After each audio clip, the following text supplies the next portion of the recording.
Je m'appelle Astrid Bunet, je suis la nouvelle présidente d'Itinérance Dimanche depuis mars 2017.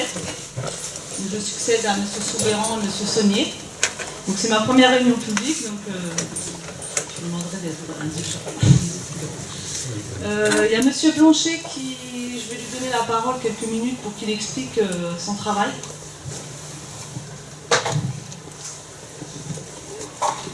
Oui, bonsoir. Bon, alors je vais être très bref parce que je ne pense pas que vous soyez venu pour moi.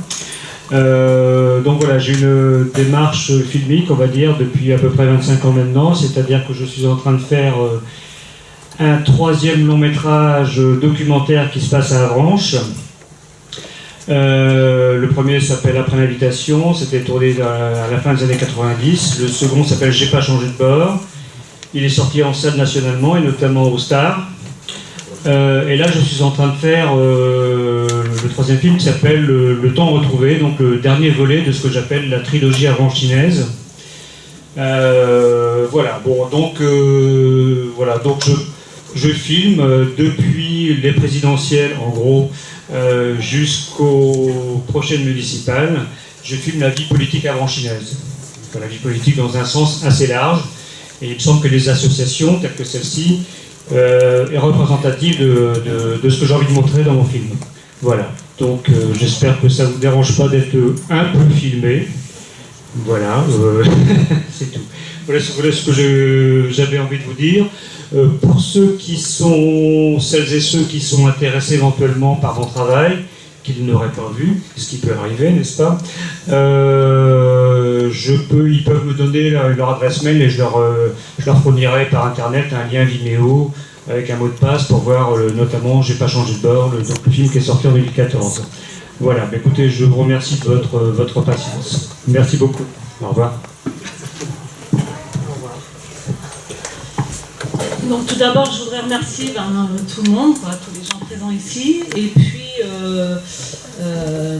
tous les partenaires d'itinérance, donc l'ASACA, CFDT, CGT, Continent Solidaire, Croix-Rouge, Foyer Emmaüs, FSU, Ligue des droits de l'homme, Pastorale des migrants, Secours catholique, le Tiboussa, donc tous les adhérents, les bénévoles, les donateurs d'itinérance, les familles hébergeantes.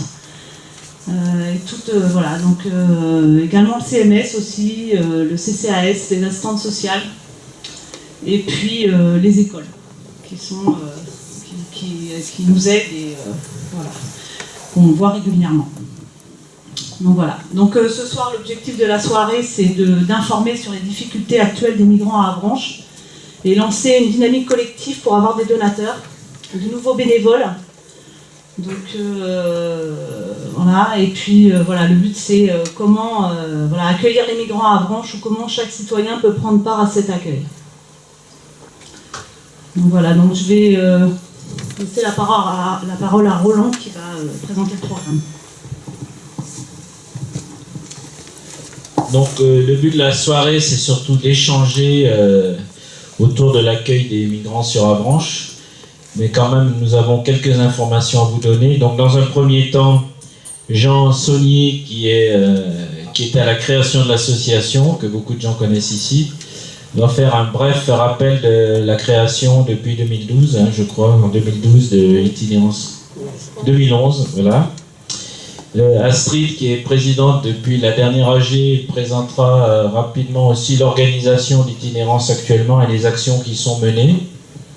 Et Nicole Launay présentera le collectif 50 et la situation des migrants au niveau du département, puisque nous sommes insérés avec d'autres associations dans un collectif départemental. Donc je donne la parole à Jean qui va se présenter et retracer brièvement l'histoire d'itinérance. Bonsoir. Cette aventure qu'on peut qualifier de belle aventure humaine pour tous ceux qui y ont participé, a commencé en juillet 2011. Juillet 2011, un appel de Paul Gaillard, qui était un prêtre ouvrier qui s'occupait des migrants sur Cherbourg, nous informait que 4 Afghans arrivaient au Formule 1 à Avranches et demandait si quelques personnes pouvaient les accueillir, puisqu'ils arrivaient dans un pays complètement inconnu pour eux. Quelques personnes se sont rapidement mobilisées, on a pu accueillir ces 4 jeunes, c'était 4 jeunes Afghans. Et tout à l'heure, avant de venir, je regardais les notes, et ces 4 Afghans-là, aujourd'hui, sont toujours parmi nous et travaillent. Donc voilà, c'était déjà un petit clin d'œil de gens qui sont venus et qui sont toujours là, donc 2011, depuis 6 ans. Donc cette aventure a commencé avec beaucoup de petites difficultés. Vous savez où est le Formule 1, donc pas très pratique pour aller en ville. Donc il a fallu rapidement s'organiser pour faire des transferts.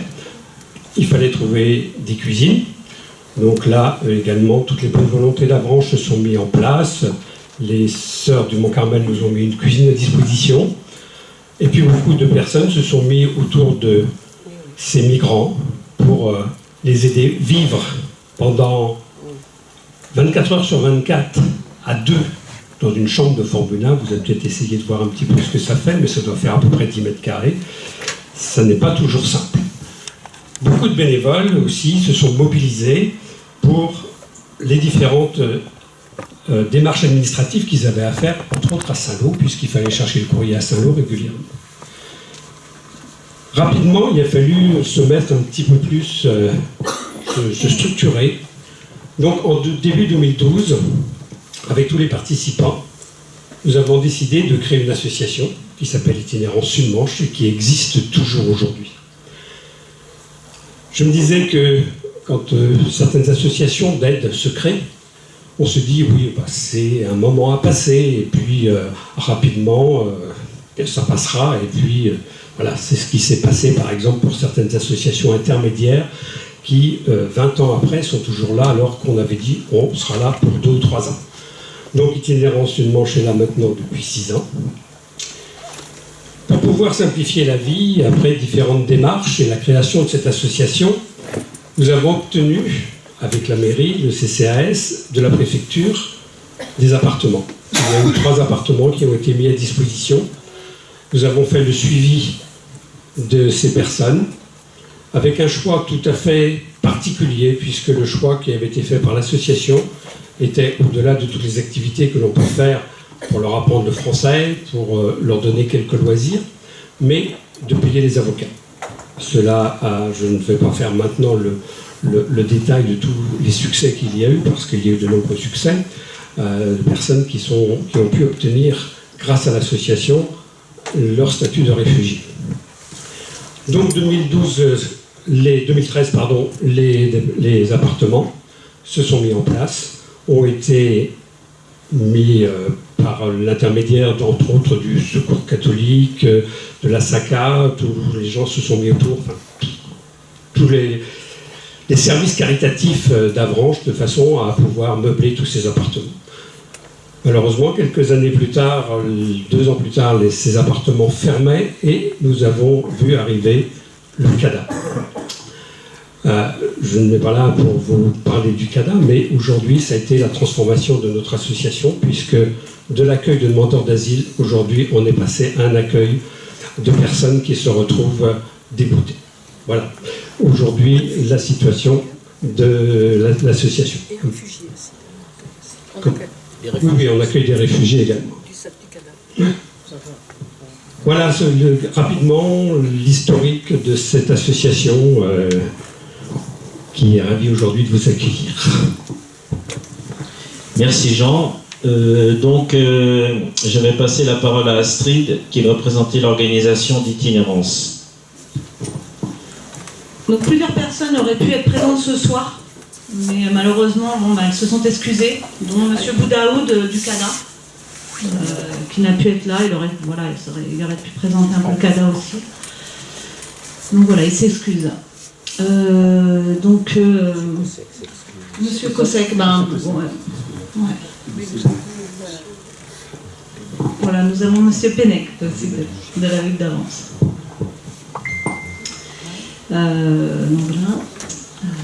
Donc voilà, les différentes actions que mène ISM, donc elle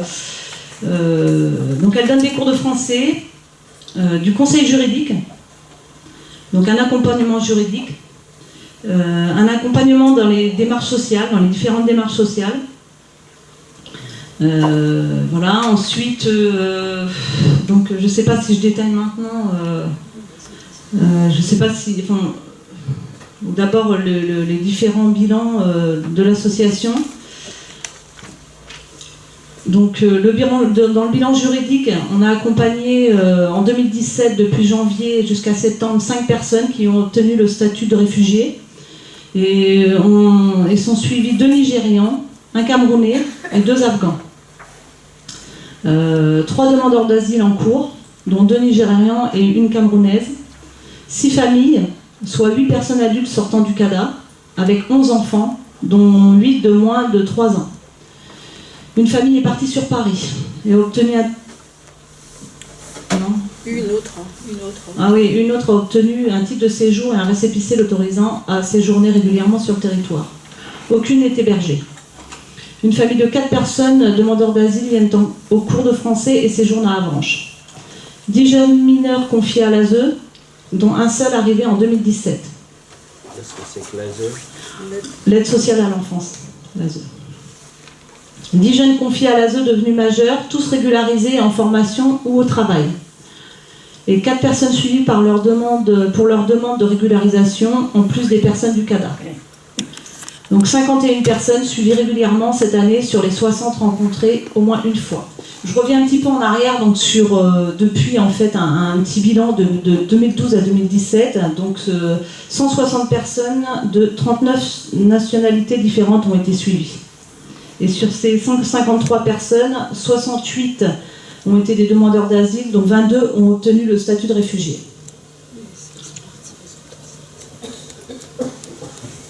Donc voilà, donc ça c'est le bilan juridique. Si vous avez des questions, tout ça, n'hésitez pas non plus à m'interrompre et puis on vous répondra. Le CAPA, le CADA. Ouais, c'est un centre d'hébergement d'accueil, un centre d'accueil. Voilà, c'est un centre d'accueil pour demandeurs d'asile et c'est un centre où les personnes sont non seulement hébergées mais suivies juridiquement. Et c'est ce qui s'est créé, 90 personnes en 2016 à Avranches. Et dans la Manche, il y en a un autre à Saint-Lô. Il y en a 250 en tout dans la Manche qui sont hébergés, suivis, conseillés, hein, donc dans des conditions correctes. Mais il y a d'autres demandeurs d'asile qui sont hébergés de façon assez précaire, à 32, mais ils ont quand même un toit sur la tête. Et puis dans la Manche, il y a 66 demandeurs d'asile qui ne sont pas hébergés. Ils ne sont pas hébergés, voilà, ils sont là, et c'est ceux qu'on a identifiés, et il y en a sûrement beaucoup plus d'autres. Beaucoup plus. Donc le CADA, c'est France Terre d'Asile.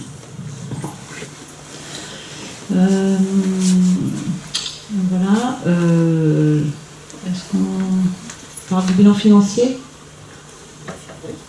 Ouais, je reviendrai après sur la situation actuelle.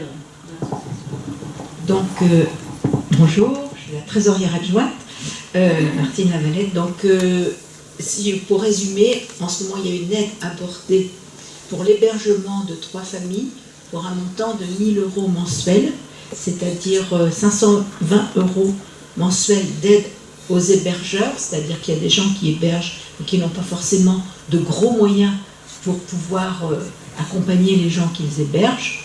Ensuite, il y a le loyer d'un appartement qu'on a mis en place il y a à peu près 6 mois, depuis le mois de mai, pour un loyer de 400 €. Et en ce moment, il y a, il manque la taxe foncière et le calcul des charges qui est en cours. Voilà, mais qu'on a estimé à peu près à 110 €. Non ? Moi, je vois qu'au niveau de l'intercommunalité, et une augmentation 500%. Ah, bon, environ. Et on n'a pas la feuille, donc je ne peux pas vous dire exactement la somme. Et ensuite, à ça s'ajoute un soutien aux familles, parce que ça ne suffit pas d'être logé, il faut pouvoir qu'il y ait un soutien financier aux familles, et donc pour un montant de 740 € mensuels. Voilà les dépenses en cours. Ce qu'on souhaiterait, c'est ouvrir une deuxième location, on va dire, pour pouvoir, disons, à l'entrée de l'hiver, s'il y en a besoin, pouvoir continuer notre action qui est très positive, puisque ce sont quand même des familles avec des enfants. Martine, Voilà. Oui. est-ce que tu pourrais dire mensuellement le montant des dépenses et le montant des recettes? Alors, Je pense que pour montant les gens, des les recettes. chiffres en détail... Oui, mais c'est un peu compliqué le montant des recettes mensuellement parce que il y a des gens qui ont versé pour 2 ans, des gens qui ont versé pour 1 an, des gens Il qui y avait ont un versé... bilan qui avait été fait sur 5 mois, je crois, pour tenir jusqu'à la fin de l'année, là, par là. C'est bien du Ramondrina aussi, l'institut de la trésorerie. Ah oui. Donc, c'est les dépenses là. Hein. Voilà, pour une famille, il y a eu 1600... Sur les 5 derniers mois. Sur les 5 derniers mois, 1600 € de loyer, 1200 € de soutien, 1000 € de charges pour 5 mois et 40 € l'assurance. Pour une autre... Famille de 4 personnes. Voilà. Je fais le détail non.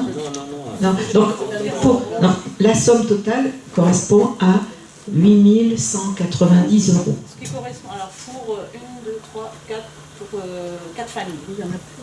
Mais aujourd'hui, il y en a plus. Et les recettes? Mais là, c'était jusqu'à... Vous en faites pas, là. Bon, excusez-moi.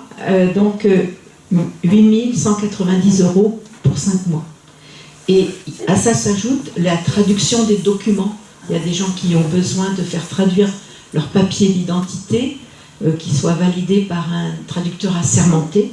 Donc, il y a eu 140 € de dépensés. Ensuite, pour les recettes, par rapport au 100 pour 1, il y a eu 285 € multipliés par 5 mois, ça fait 1425 € qui correspondent à des virements. Et pour le moment, la réserve pour 2018, étant donné les frais qu'on a engagés, puisqu'on va continuer à louer, c'est de 6 691 €. Voilà. Donc nous, ce qu'on souhaiterait, c'est étendre le 100 pour 1 pour pouvoir pérenniser... C'est quoi le 100 pour 1? Alors, le 100 pour 1, c'était un challenge qu'on s'est posé entre vous et nous, c'est-à-dire de dire que si chaque personne donne 5 € ou plus, mais c'était la base, on va dire, par mois, s'il y avait 100 personnes qui faisaient ce petit geste, ça nous permettait de louer un appartement ou une petite maison pour pouvoir aider des familles. Voilà.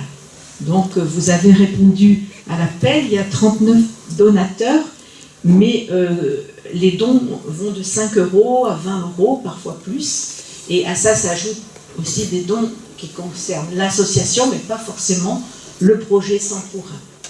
Voilà, mais c'était le principe du challenge qu'on s'était posé l'année dernière, parce que moi je n'ai pas trop les dates en tête, l'année dernière, et donc on a réitéré ce papier, et il y a des gens qui ils n'ont pas forcément mis en pause le projet de donner parce qu'on a eu beaucoup de mal à trouver un appartement. C'est ça qui est difficile parce qu'il faut qu'il y ait un bailleur qui loue à une association qui va héberger des migrants. On ne trouve pas forcément des bailleurs qui sont prêts à jouer ce jeu-là. Voilà, donc c'est vrai que ça était un petit peu long à se mettre en place pour qu'on trouve sur Avranches un appartement qui corresponde à nos besoins. Voilà.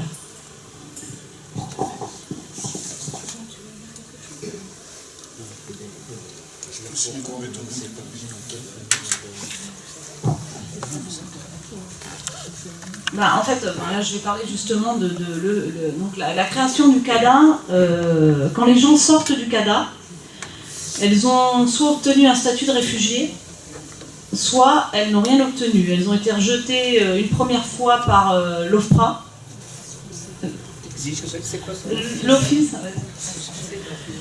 L'Office français pour la protection des réfugiés et des apatrides. Ce sont des officiers qui examinent la situation de la personne qui demande la protection. Et bien entendu, on ne va pas la donner à tout le monde. Il peut y avoir des gens qui n'ont pas droit ou qui la demandent à tort parce qu'ils ne correspondent pas à la Convention de Genève, même s'ils sont en danger dans leur pays. Et donc on leur dit oui ou non, ils sont reçus par des gens et ils font comme un grand oral si vous voulez. Hein. Ils ont déjà fait l'écrit avant et c'est là qu'il y a toute l'aide que le Canada leur apporte et que nous aussi nous apportons dans la rédaction de ce récit qui demande plusieurs heures d'entretien avec la personne. Donc une fois qu'ils ont passé ce grand oral, et on les entraîne, nous personnellement, enfin dans notre association on les entraîne à passer ce grand oral, ils ont une réponse positive ou négative. Alors je peux vous dire que dans l'association, les 5 que nous avons eus, c'était à l'OFPRA, hein, pour le moment. D'où donc les 5 de cette année. Et s'ils ont la possibilité, parce qu'on est dans le droit français, de faire un recours contre toute décision administrative, comme vous le savez. S'il y avait une décision qui est prise à votre égard et que vous n'êtes pas d'accord, vous avez le droit de recourir. Et ils vont devant une cour, un tribunal, qui s'appelle la Cour nationale pour les demandeurs d'asile, où ils vont être jugés, ils passent devant 1 ou 2 juges, et ils ont droit à un avocat et c'est public. Alors que la rencontre avec les officiers de l'OFPRA, voilà, ils sont seuls en fait. Et là, notre association, nous avons aussi une aide que nous apportons pour que l'avocat ne soit pas un avocat qu'on appelle commis d'office, si vous voulez, un avocat en aide juridictionnelle qui est pris en charge par l'État, hein, mais qui est quand même payé très peu cher aux avocats et qui ne peuvent pas faire un grand travail avec eux. Alors nous avions choisi de payer les avocats pour que ce travail soit fait correctement. Donc les gens qui passent à la CNDA, la plupart ont un avocat commis d'office. Est-ce que c'est clair? Vous avez encore des... L'OFPRA, c'est où? L'OFPRA, ça se trouve à Paris. Donc il faut aller à Paris, il faut payer l'hôtel la veille, en général, quand ils passent le matin. Sinon, il faut qu'ils partent à 4h du matin. Voilà. Nous, notre association, nous les accompagnons. Hein, je ne pense pas que le CADA ici les accompagne, ils y vont directement tout seuls. Bon, ils sont informés, hein, on les aide, ils sont aidés pour y aller. Donc ils doivent aller à Paris, et la deuxième fois aussi, c'est à Paris. Voilà, donc quand ils sont rejetés, comme c'est le cas justement pour certains sortants du CADA, ils sont rejetés par la CNDA, ils n'ont nulle part où aller, parce que la plupart ont quitté leur pays, et puis voilà, ils ne vont pas tenter leur chance dans d'autres pays, ou ont déjà tenté leur chance dans d'autres pays, mais ça s'est avéré négatif aussi. Donc ils souhaitent rester sur Avranches parce qu'ils ne savent pas où aller. Et donc là, c'est ce qui se passe avec l'ouverture du CADA. Les conséquences, c'est que ces rejetés restent sur Avranches. Et certains, oui, pas tous, ouais, mais beaucoup quand même. Et donc là, il y a 4 familles, maintenant 6. Voilà, il y en a une qui va arriver. Donc donc là, c'est un couple, dont un couple là pour le moment avec 2 enfants qui sont dans l'hébergement que l'association loue. Donc dont la maman attend un 3e enfant.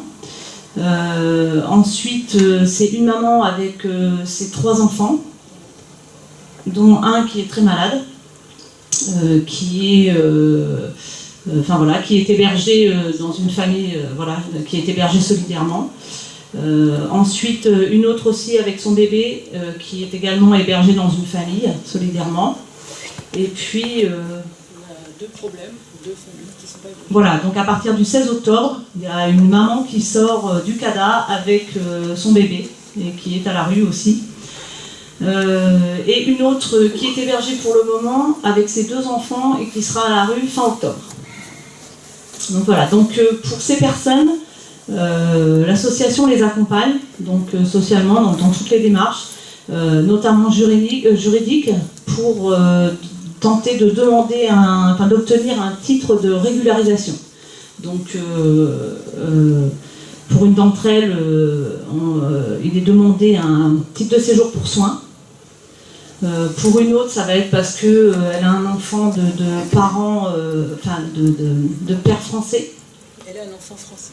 Voilà, elle a un enfant qui est français par le père. Oui, elle n'est pas française. Voilà, c'est ça. Oui, mais c'est automatiquement, c'est pas parce que, c'est parce que avant il y avait le droit du sol qui n'existe plus. Voilà. Donc voilà, donc c'est ça. Et donc voilà, donc la situation, comme le disait Jean, a beaucoup évolué.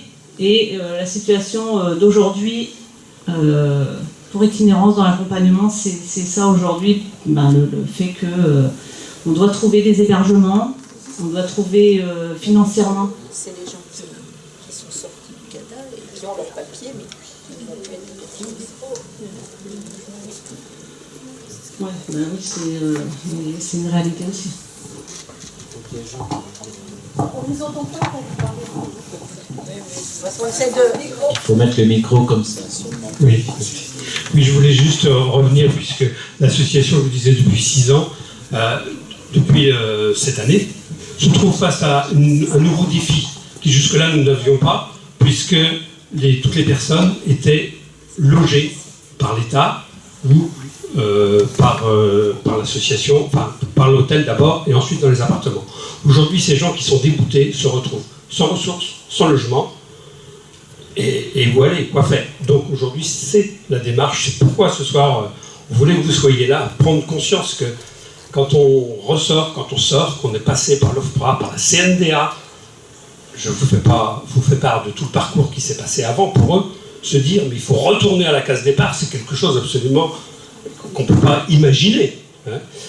Je passerai, parce qu'on va rentrer dans les détails techniques sur les Dublins, mais voilà, aujourd'hui, le défi, c'est qu'il faut, pour ces familles-là, les loger, les soutenir financièrement, les soutenir moralement et les soutenir juridiquement, parce que, comme on vous l'a expliqué tout à l'heure, il y a encore la possibilité de rester en France parce qu'ils ont les droits. Ils sont enfants de Français, ils sont enfants de malades, donc il y a des droits, il faut les mettre en place. Voilà un petit peu donc, le nouveau défi, hein, après avoir connu ce que je vous ai dit tout à l'heure, voilà d'où on en est aujourd'hui. Donc Astrid, est-ce qu'on donne la parole à Nicole pour qu'elle présente une situation plus globale sur le département en même temps Je vais quand même parler juste... Donc il y a les demandeurs d'asile, enfin ceux qui n'obtiennent pas l'asile, qui sortent du CADA, comme on vient de parler tout de suite. Et il y en a qui sortent du CADA, donc avec un titre de séjour, un statut de réfugié. Et après, le CADA a ses limites. Donc elle les accompagne pendant qui sont en demande d'asile, mais ensuite ils se débrouillent tout seuls. Certains ne parlent pas forcément bien le français en sortant du CADA. Ils se tournent vers l'association pour venir chercher des cours de français et pour continuer à être accompagnés. Et certains n'ont pas d'hébergement non plus. Donc là, il y a justement la mission locale, il y a le CCAS qui est là justement pour l'accompagnement social. Mais ces personnes qui ne comprennent pas forcément bien le français ont besoin d'un accompagnement, ne serait-ce que pour les guider dans leur démarche entre Pôle emploi, entre toutes les démarches que vous connaissez. Pour un Français, c'est la même chose, dans certains cas. Et donc l'association accompagne aussi ces personnes et héberge, parce que certains se retrouvent à la rue, que le 115 à Avranches, il n'a que 3 personnes, c'est des célibataires souvent. Voilà, que pour hommes, oui. Le 115, c'est foyer Emmaüs, à Avranches, hébergement d'urgence, et donc qui accueille que 3 places. 4 places. 4 places, d'accord. Et qui n'accueille que des femmes que des hommes sur Avranches. Et le gros souci, c'est qu'il n'y en a pas pour les femmes, avec enfants ou femmes seules. Donc donc on accompagne aussi ces jeunes-là. Dans toutes les démarches sociales, on les accompagne vers leur intégration. Et Passerelle aussi est là, heureusement, pour les accompagner et les intégrer dans des chantiers d'insertion. Mais on est là aussi, on est actif à ce niveau-là. Et certains n'ont pas d'hébergement. Oui, pour compléter sur le droit à hébergement, donc ce sont des femmes avec enfants de moins de 3 ans. Là, ça va ? Donc il y a, on accueille, actuellement il y en a 5, mais nous en avons vu 6 en fait. Hein. Donc il y a 11 enfants, dont 8 enfants de moins de 3 ans, et le Code de l'action sociale et des familles rend obligatoire l'accueil inconditionnel de ces femmes. Mais pour le moment, sur la Manche, nous ne l'avons pas. De même que l'aide sociale à l'enfance doit aider ces enfants mineurs. Et le fait qu'ils soient étrangers, que leurs parents soient en situation régulière ou pas, ne joue pas. Et c'est pas facile, on doit encore mettre ça en place sur les familles que nous aidons. Et pour le moment, il n'y en a qu'une qui a l'aide à laquelle elle a droit de par l'aide sociale à l'enfance.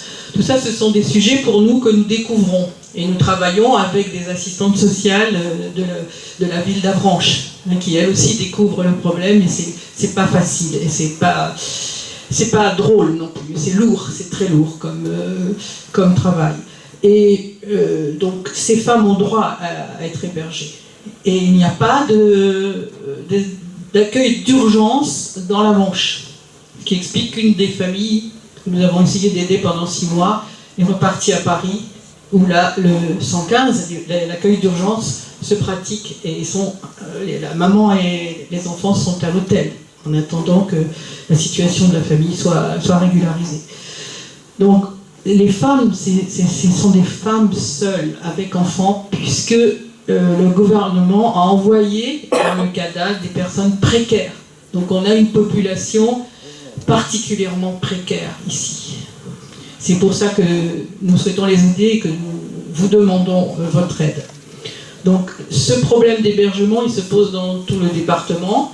Je vous ai dit tout à l'heure que dans la Manche, donc nous avons des associations avec lesquelles nous sommes liés, donc Itinérance Cherbourg, Alternative Solidaire à Coutances, le collectif Saint-Lois d'aide aux migrants, le collectif contre le racisme et les idées d'extrême droite à Cherbourg, la Fédération Ligue des droits de l'homme de la Manche, Itinérance Cherbourg, oui j'en parlais, Itinérance Sud-Manche, la Pastorale des migrants, Port d'Attache à Granville. Donc, toutes ces associations suivent des personnes non hébergées, dont 66 demandeurs d'asile non hébergés. Ils sont en squat à Cherbourg, 50 sont en squat à Cherbourg, 11 sur le squat, enfin le camping sauvage, plus ou moins toléré par la préfecture, de Saint-Lô, dont vous avez pu voir d'un article dans Ouest France. Et ils hébergent bien d'autres gens, une centaine à Cherbourg et au moins une centaine aussi à Saint-Lô, de personnes qui sont sorties du CADA en attente de régularisation. Et voilà. Et il y a des aides. Il y a des aides de la ville de Cherbourg. Itinérance Cherbourg reçoit 3 000 € de subvention. Et le CCAS alloue une enveloppe de 20 000 € pour aider à la subsistance des personnes titulaires d'une autorisation provisoire de séjour, mais n'ayant aucune ressource. C'est ce type de personnes que nous avons maintenant à Avranches. Certains sont titulaires, et d'autres vont l'être, d'une autorisation provisoire de séjour. Et pour le moment, il n'y a que Itinérance qui les prend en charge. À Saint-Lô, c'est 8 000 € de subvention par an, ce qui fait 30 centimes par habitant, compte tenu du nombre de... Voilà, alors c'est vrai que monsieur est présent, donc monsieur Pennec, il va ouvrir tout grand ses oreilles. 30 centimes par habitant pour aider ces femmes et ces familles, bien ça fait environ 2 400 € voilà, pour la ville d'Avranches. Donc c'est une demande directe qui est faite à cette réunion. Alors, est-ce que vous voulez répondre, est-ce que vous avez des questions sur ce problème d'hébergement?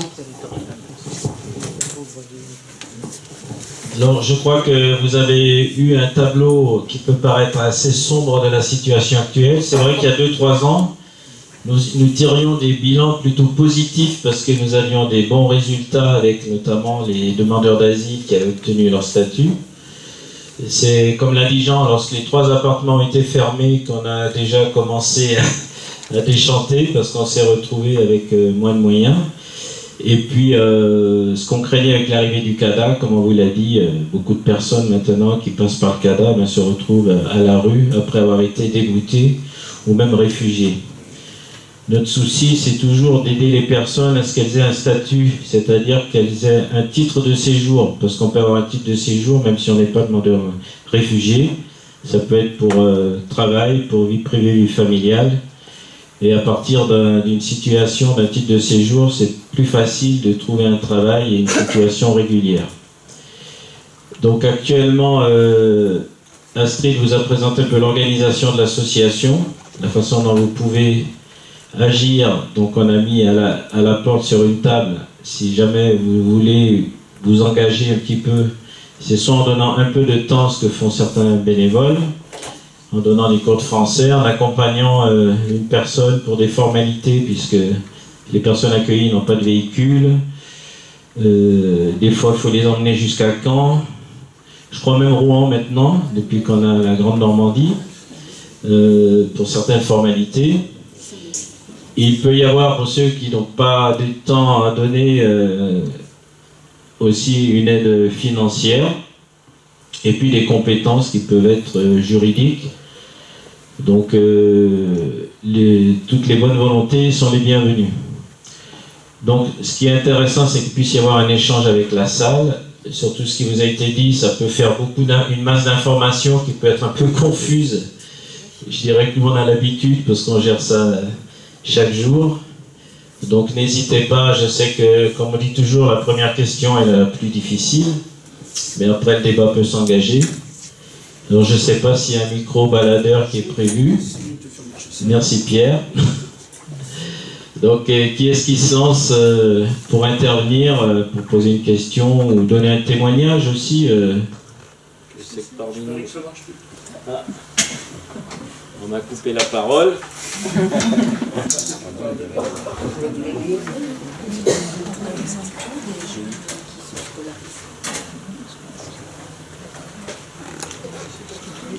On a très peu parlé de la situation des mineurs aussi. Ça c'est quand même aussi une nouveauté pour nous depuis 2-3 ans on va dire. Il y a pas mal de mineurs qu'on dit non accompagnés. Ce sont des mineurs étrangers, des jeunes de moins de 18 ans. Qui pour la plupart sont scolarisés, sont pris normalement en charge par l'ASE. J'ai piqué. Bon. Oui, ça marche. Voilà. Donc je disais, il y a aussi la situation des mineurs non accompagnés qui, heureusement, jusqu'à 18 ans sont pris en charge par l'ASE, mais qui ont besoin d'une aide souvent en France, en apprentissage en français. Voilà. Donc. Et la sortie et les loisirs, des choses comme ça. Oui, oui. Est-ce qu'il y a des questions? Il y a des témoignages là-dessus. Les familles qui accompagnent. Ah, pardon.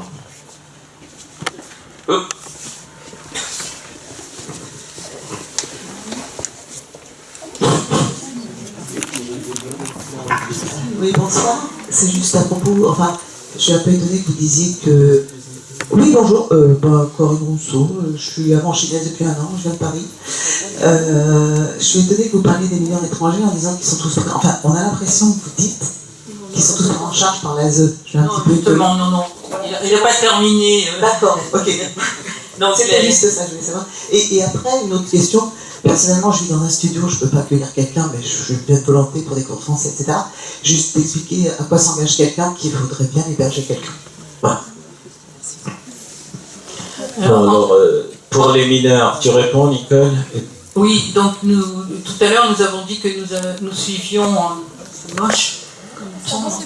nous suivions 20 jeunes qui ont été pris en charge par l'aide sociale à l'enfance, donc 10 mineurs, et 10 qui étaient pris en charge depuis 2-3 ans, qui sont devenus majeurs. Mais effectivement, il y a un gros problème d'accueil des mineurs étrangers isolés depuis novembre 2016. Cette année, nous n'en avons reçu qu'un seul. Un seul a été pris en charge. Il est arrivé à Avranches. Et beaucoup sont refusés à Saint-Lô. On ne sait pas combien. Et voilà, il y a une cellule d'évaluation qui a été mise en place à Saint-Lô. Ils sont évalués s'ils sont mineurs et isolés. Et la plupart sont rejetés. Et on ne les voit plus. À Saint-Lô, ils arrivent, l'association, le collectif Saint-Lois arrive à en récupérer un certain nombre. Il y a des contentieux qui sont faits, souvent gagnés, donc avec un avocat qui suit ce genre de dossier.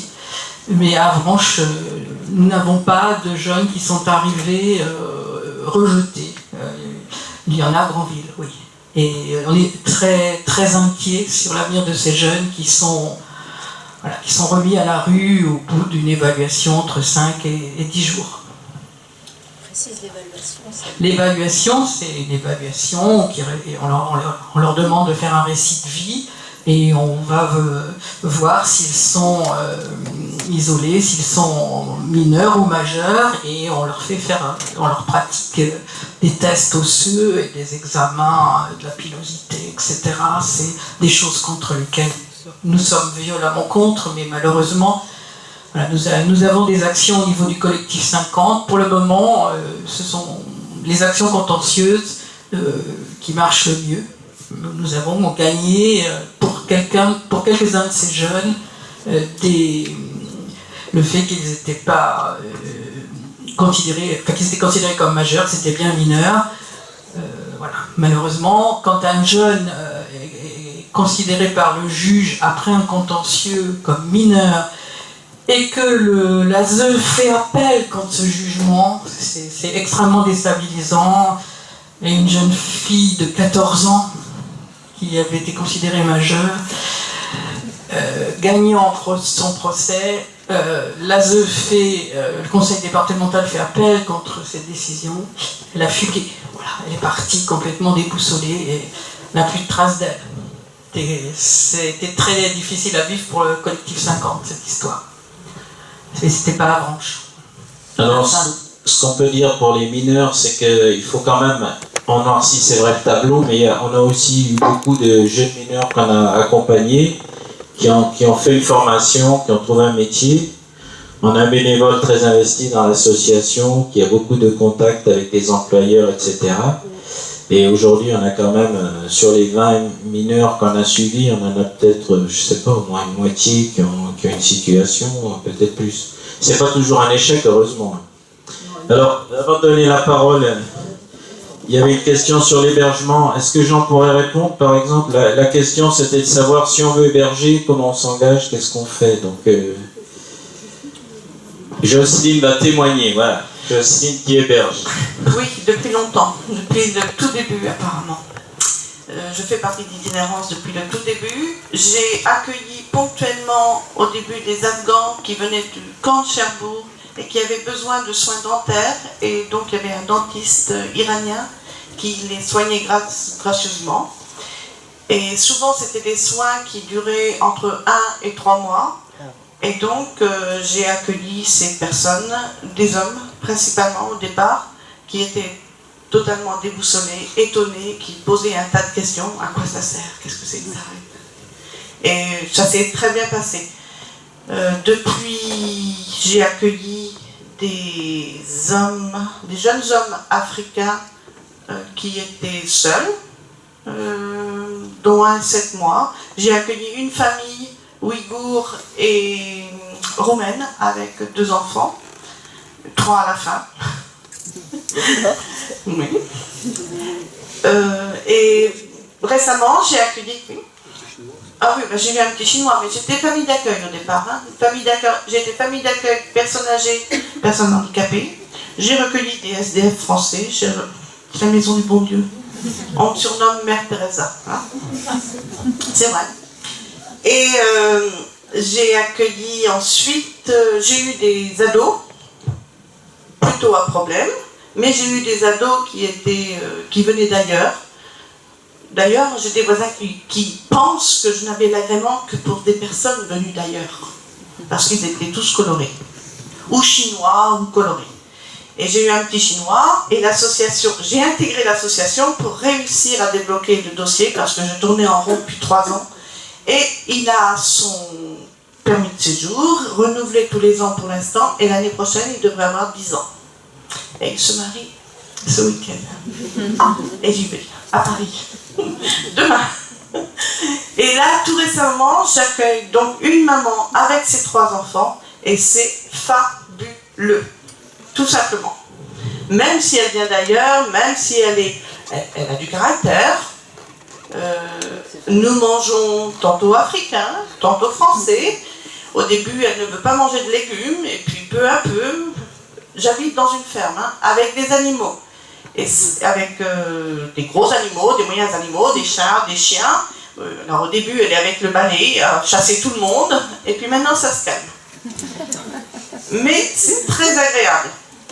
Et je vous le recommande. Bon, nous, on avait fait un contrat de 3 mois, en essayant de débloquer. Donc ça suppose aussi que je l'accompagne pour toutes les démarches, plus Franck, qui est de l'association qui l'emmène à Saint-Lô, pour tout ce qui est préfecture. Une autre, Madeleine, qui fait partie de l'association, l'a emmenée à Rouen, puisque maintenant il faut aller jusqu'à Rouen. Et maintenant les enfants sont scolarisés. Il faut aussi faire les démarches pour la CAF, pour tout ce qui est... puisque normalement elle a le droit à une aide, mais il faut prendre rendez-vous, retourner. Bon, il faut faire ça. Mais c'est très bien, je vous assure, ça met de la vie dans une maison quand on est tout seul. Alors ça, c'est un témoignage important, c'est quand on peut héberger. Alors l'association Itinérance, il y a 2 points très importants sur lesquels on veille, parce que sinon ça serait trop facile quelque part de se décharger en disant chic, on a trouvé une place et après on s'en occupe plus. Donc on fait tout pour continuer à suivre le dossier pour que la situation ne s'éternise pas, pour régulariser au maximum la situation. Et comme on l'a dit tout à l'heure, avec l'argent donné pour l'hébergement, on aide aussi la famille hébergeante parce que c'est pas forcément des personnes qui ont de gros moyens et ça représente, vous imaginez, si on accueille une famille, un couple avec 2 enfants, ça représente une charge. Astrid l'a dit, on a remercié la ZACA et la Banque Alimentaire et aussi les Restos du Cœur parce qu'on peut avoir pour l'alimentation des colis alimentaires. Donc, et l'autre aspect qu'on a dit tout à l'heure, c'est le 100 pour 1, c'est-à-dire que on peut donner financièrement. Alors je signale que l'association peut déduire, vous pouvez déduire de vos impôts si vous en payez les dons aux associations, on est reconnu pour déduction fiscale. Et aujourd'hui, bon, les chiffres qu'a donné Martine n'étaient peut-être pas assez parlants, mais je dirais qu'on avait en début d'année une trésorerie assez importante et que là, elles font comme neige au soleil parce qu'on se retrouve avec des charges mensuelles, je crois, de 1 500 € à peu près pour les 4 familles, peut-être plus, alors qu'on a peut-être même pas 1 000 € de recettes chaque mois, si on divise chaque mois. Donc, qu'est-ce qui se passe? On a dit on fait en fonction de nos moyens, la question s'est déjà posée. Le jour où la caisse sera vide, eh ben, ça risque de poser un gros problème pour les familles qu'on héberge. Il y avait une demande de prise de parole au fond de la salle.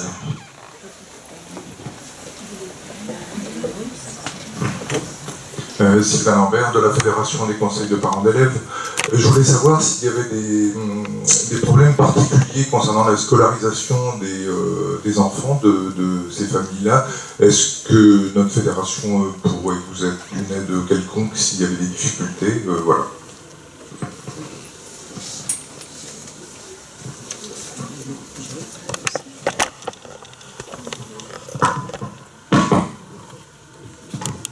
Donc actuellement, les enfants sont scolarisés à Mendes France. Le contact avec les enseignants, enfin, pour le moment, il n'y a pas de souci particulier. On est là, les enseignants savent qu'ils peuvent s'adresser à nous s'il y a un problème de langue. Par exemple, avec une famille du Bangladesh, le papa parle que l'anglais. Un anglais voilà, qu'on ne comprend pas forcément toujours, mais voilà, pour les personnes qui parlent bien, elles y arrivent quand même. Et donc...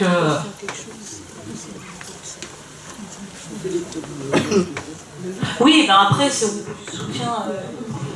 oui, le problème, c'est que ces enfants que vous accueillez, par exemple, à l'école Mendes France, ils viennent tous, ce sont des enfants de famille du CADA, et du jour au lendemain, ils peuvent se retrouver, ne pas aller à l'école. C'est ce qui est arrivé avec la première famille, là qui maintenant est chez Jocelyne. Voilà, les enfants ont été déscolarisés. Mais je pense qu'on peut faire mieux et qu'on peut s'entendre mieux et voir anticiper sur ces déscolarisations. Une fois qu'ils sortent du CADA, les familles sortent du CADA, c'est n'importe quand dans l'année. Et il faut absolument continuer à les scolariser parce que la scolarisation est un élément clé dans la régularisation de familles déboutées. Donc il y a quelque chose à faire avec la fédération des parents d'élèves et les syndicats présents dans la salle. Ils ont été déscolarisés, ça a été un malentendu. La famille devait partir à Saint-Lô, la maman voulait partir à Saint-Lô, donc forcément le CADA a déscolarisé, enfin a demandé un certificat de radiation. Donc voilà, ils n'ont pas été déscolarisés par l'école ou par le CADA, c'est simplement que la maman a demandé un certificat de radiation parce qu'elle souhaitait partir sur Saint-Lô. Mais ils ne sont pas déscolarisés. Nous, on est en lien avec M. Boudaoud du CADA et il nous informe des différentes sorties et justement, je l'ai informé que tant que les familles étaient sur Avranches, qu'il n'y ait pas de certificat de radiation demandé et donc que les enfants soient scolarisés. Si ça tombe au mois de juin, voilà, qu'ils soient inscrits pour l'année de septembre et nous, on fait le suivi après. Voilà, mais c'est un malentendu qu'il y a eu. Je suis d'accord, c'est ce que je voulais dire. Je voulais dire que ces familles qui sortent du CADA, qui n'ont plus rien du tout, il y a une prise en charge, si possible, une aide financière possible pour elles, recherche d'hébergement dans le cadre de l'école, enfin voilà, il y a cette aide qui correspond à ce que l'association fait. Donc les parents d'élèves, bien sûr, peuvent jouer un grand rôle dans l'accompagnement et l'aide pour ces femmes qui se retrouvent sans rien très très vite, quoi. Il y a juste un point que je voulais aborder avant de vous rendre le micro. Je voulais insister sur l'importance de la scolarisation de ces enfants-là très jeunes. On sait que les enfants dans les familles ne parlent pas français à la maison ont intérêt à être scolarisés avant 3 ans. Alors que l'obligation de scolarité, elle ne commence qu'à 6 en France. Donc s'ils peuvent être scolarisés dès 2 ans et demi, enfin dès qu'ils sont un peu autonomes... Quand ils arrivent au CADA, tout de suite, de toute façon, voilà, ils sont scolarisés, M. Boudaoud prend contact avec les écoles et c'est fait. Et les familles, en général, ne sont pas contre. Jusqu'à aujourd'hui, il n'y en a pas une seule qui a été contre. Je repasse la parole à Martine pour un témoignage.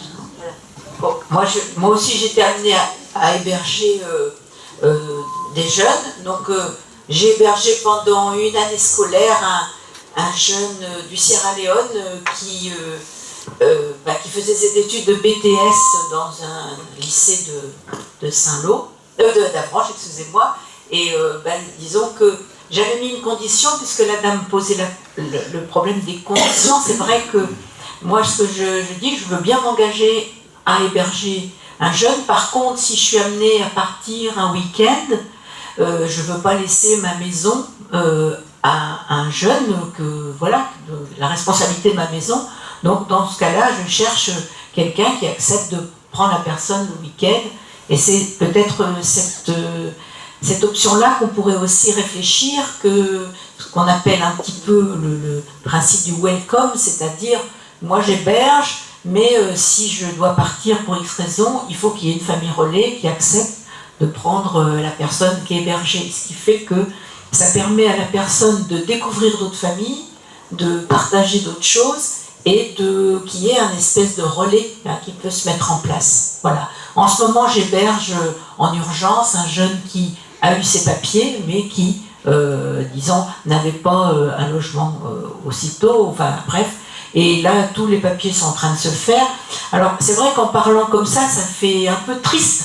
Mais il faut savoir que c'est vrai qu'il y a un retour, on va dire, qu'il y a une joie de vivre, qu'il y a la jeunesse. Moi, mes enfants, ils ont fini ils sont partis. Mon dernier a eu son bac cette année, donc je me retrouve sans enfant, ça fait vraiment bizarre. Et tout d'un coup arrive quelqu'un qui a 20 ans, qui se remet à fredonner parce que il n'y a plus la pression de se dire qu'est-ce que je vais devenir. Et moi je fais du surplace à Avranches, mais je pars en Afghanistan, Sierra Leone et ailleurs. Et c'est vrai que c'est un challenge, mais en plus soutenu par une association. C'est pas comme si on s'engageait tout seul à faire quelque chose. Là il y a un retour, on se dit qu'est-ce que t'en penses, est-ce que je peux faire ça, j'ai un souci, j'ai pas un souci. Donc c'est important d'être aussi un acteur, mais qui est dans le cadre d'une association. Ça c'est pour discuter avec des gens qui seraient partants pour faire un peu plutôt des familles relais, hein, qui permettent, parce que par exemple, il y a un autre jeune qui était interne au lycée Marlan, en cuisine. C'est un jeune afghan que j'ai suivi 3 ans. Il a eu ses papiers, il a eu son statut de réfugié, et il a eu son diplôme de langue française, le DELF, et puis il a eu son CAP cuisine au lycée Marlan avec mention. Et puis voilà, maintenant il est comme tous les enfants, il a quitté le nid et il se débrouille, il habite à Rennes, il a de la famille, et voilà, et le petit coup de main, et on va dire, ça permet comme ça de se dire, c'est comme nos enfants, on les laisse pas tomber, et on est content quand ils quittent, et puis que voilà, ils sont intégrés en France, ils parlent très très très bien le français, et voilà, maintenant, ils passent le permis, voilà. Je voulais revenir juste par rapport aux enfants qui sont scolarisés sur Avranches. Donc comme toute famille en situation précaire, la ville d'Avranches met en place une aide sociale pour la cantine et pour la scolarité aussi. Voilà. Donc pour ces familles-là, c'est bien entendu sur le même principe. Pour l'hébergement, je vais donner la parole à Ali. Pour l'hébergement, il existe donc l'organisation d'itinérance tourne autour de commissions, la commission juridique, la vie sociale, et il y a une commission hébergement, donc je pense que ça pourrait être un chantier à ouvrir, de réfléchir à d'autres pistes d'hébergement comme l'a proposé Martine. Et si parmi vous il y en a qui justement sont intéressés pour réfléchir à des solutions, la porte vous est grande ouverte pour participer à ce travail. Nous avons parmi nous Ali, que nous avons accueilli comme demandeur d'asile et qui va témoigner sur son parcours. Bonsoir à toutes et à tous. Moi c'est Ali. Tout d'abord, merci pour cette initiative. Merci à l'Itinérance Sud-Manche ainsi que ses partenaires, notamment la Ligue des droits de l'homme, Amnesty International, la CFDT, Continent solidaire, Torse des Terres solidaires, le CADA, et j'en passe. En effet, j'ai passé un moment très heureux à Avranches. Par la suite, je suis allé sur Rennes. Je vous avoue que ça n'a pas été facile pour moi. J'ai découvert énormément de choses. Je suis accueilli sur Avranches par l'Itinérance Sud-Manche. J'ai découvert pas mal de personnes ici. Elles sont présentes et peuvent en témoigner. Par la suite, je suis allé à l'université. Je vous avoue que ça n'a pas été facile. J'étais accompagné et suivi par Nicole. Mes dossiers ont été rejetés par l'université faute de pièces d'identité parce que je n'avais pas de papiers entre-temps. Par la suite, je suis retenu à l'université. J'ai fait mon master 1 ingénierie et technique de l'éducation. J'ai passé mon stage de quelques mois sur Avranches, au lycée Émile Vitré. J'ai travaillé sur l'accompagnement personnalisé et l'enseignement d'exploration dans les classes de seconde. Par la suite, j'ai fait mon master 2 à éducation, apprentissage didactique, ce qui m'a permis justement de travailler sur une étude de pratique contextualisée des enseignants non professionnalisés au Tchad, je précise bien. Ce qui m'a permis justement de travailler sur comment la professionnalisation des enseignants en école primaire agit sur la qualité de formation des élèves, ce qui m'a permis justement d'étudier les dispositifs liés aux pratiques pédagogiques, en sachant à la base que l'État tchadien ne parvient pas à réduire le nombre des enseignants non professionnalisés. Donc, en quelques mots, franchement, à Avranches, j'ai passé de très bons moments. J'étais aussi suivi par la docteure Madeleine Poudreau, qui est ici présente. Je suis aussi suivi par le médecin qui était en quelque sorte cité comme référence tout à l'heure, le dentiste iranien. Honnêtement, je vous avoue que ça n'a pas été facile pour moi. Je suis vraiment touché par la présence de toutes ces personnes ici présentes et qui m'ont suivi, qui m'ont accompagné avec des sages conseils et j'en suis éternellement reconnaissant. Merci une fois et vous continuez toujours. Je suis vraiment content. Je ferai aussi mon aide, je ferai de mon mieux aussi pour vous accompagner dans ce sens. Aujourd'hui, je suis installé sur Caen. Je continue toujours à vous suivre. Je suis de près tout ce qui se passe à travers la presse, à travers tout ce qui se passe sur Avranches et un peu partout. Aujourd'hui, cette initiative joue un rôle non négligeable pour les personnes qui sont en situation de migration. celles qui sont aussi en situation de précarité. Elles sont nombreuses, elles sont réduites au silence. Certains droits sont bafoués. Vraiment, je vous avoue que je suis touché et je suis vraiment content pour cette initiative et j'aimerais à ce que cela se reproduise non seulement sur Avranches mais un peu partout dans les communes. Aujourd'hui aussi, je travaille dans un centre d'accueil et d'accompagnement, je vois un peu comment ça se passe. Encore une fois, merci à Itinérance Idmage ainsi que toutes les personnes qui, de près et de loin, qui m'ont suivi, qui m'ont accompagné, qui m'ont prodigué des sages conseils. Je vous avoue que je suis en larmes actuellement. Merci.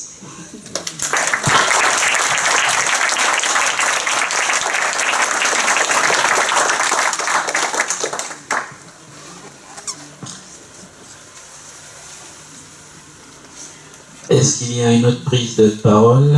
Alors je sais que quand on cite les partenaires, souvent il ne faut pas se vexer parce que je dirais qu'on travaille avec tellement de partenaires qu'on arrive des fois à en oublier certains, c'est pas par négligence mais bon, je sais qu'on n'a pas cité la CGT qui nous a soutenus, qui était présent devant la sous-préfecture, notamment quand on a fait une petite manifestation lors de la fermeture des appartements. Alors, est-ce qu'il y a une prise de parole, un témoignage? Ah, pardon. Monsieur Pennec, je vous passe le micro. Deux. Il vous en faut au moins deux. Oui, je ne sais pas. Bonsoir à tous, donc Thierry Pennec, donc je suis adjoint aux affaires sociales à la ville d'Avranches. Éteins ton micro, Roland. J'espère qu'à la fin de la réunion, on n'aura pas regretté qu'il y ait un CADA sur Avranches. Il y a 80 000 personnes qui sont en attente de place en CADA. Il n'y a que 40 000 places en France proposées. J'espère qu'il y aura d'autres de proposées. Et on essaie, à la ville d'Avranches, de réguler le lien qu'il peut y avoir entre le CADA et l'itinérance. On est en droite ligne avec vous dans votre action. Donc, en plus des 30 centimes peut-être qu'on pourra allouer, que je m'évoquais tout à l'heure, je veux aussi rappeler qu'on intervient au niveau du foyer de jeunes travailleurs, on accueille des mineurs non accompagnés. On travaille au niveau du CCS, comme vous l'indiquiez, de manière conditionnelle, on alloue une somme pour la cantine. On a aussi ouvert un dispositif pour les fournitures scolaires.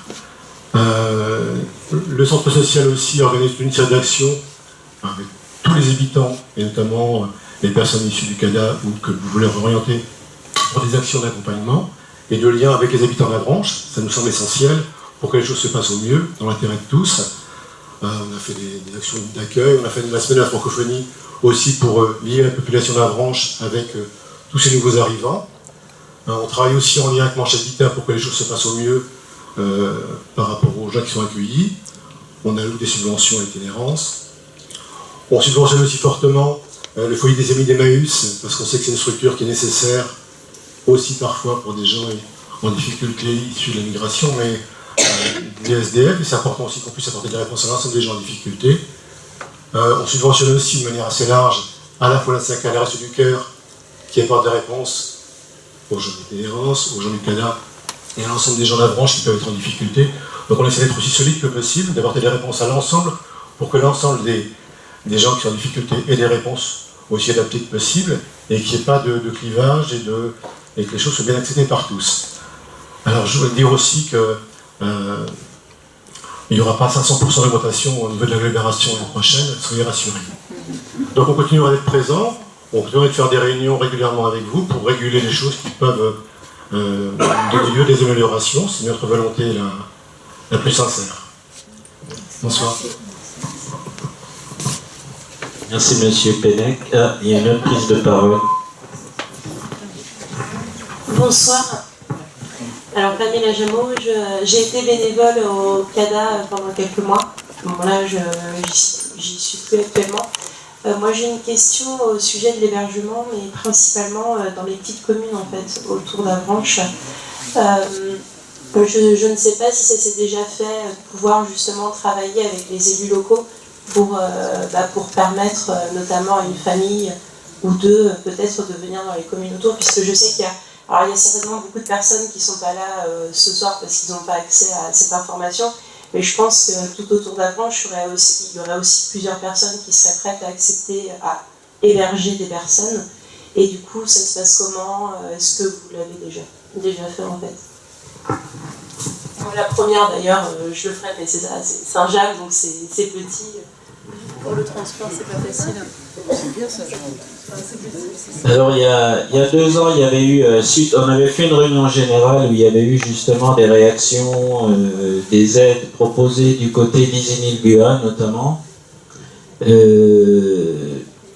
Et je sais qu'il y avait aussi propositions vers Marseille-les-Grèves, ou je ne sais pas, différents endroits.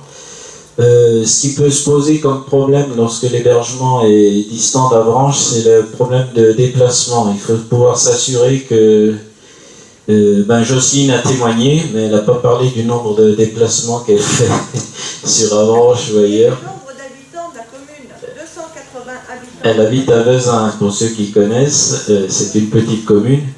Mais c'est vrai que la plupart des migrants ne sont pas, enfin presque tous, ne sont pas véhiculés. Donc ça, c'est souvent ce qui pose problème lorsque l'hébergement est à l'extérieur d'Avranches, sauf si on est sur une ligne de bus, par exemple. Voilà. Donc ça aussi, comme je disais tout à l'heure, ça fait partie des aides qui peuvent être apportées à l'association, d'accompagner quelqu'un à une démarche. Mais on avait même à un moment donné failli récupérer une maison à Juillet. Ça ne s'est pas fait. Quelqu'un voulait donner la maison à l'association. Et puis pour un euro symbolique, et puis finalement ça ne s'est pas fait, on était intéressés, mais c'est vrai que c'est toujours le problème du déplacement qui pose un peu problème lorsque c'est en dehors d'Avranches. Mais ça peut être des solutions à étudier et à proposer, effectivement. Je sais qu'il n'y a plus de ligne de bus qui va sur Avranches, sur Saint-James, elle a été supprimée, mais...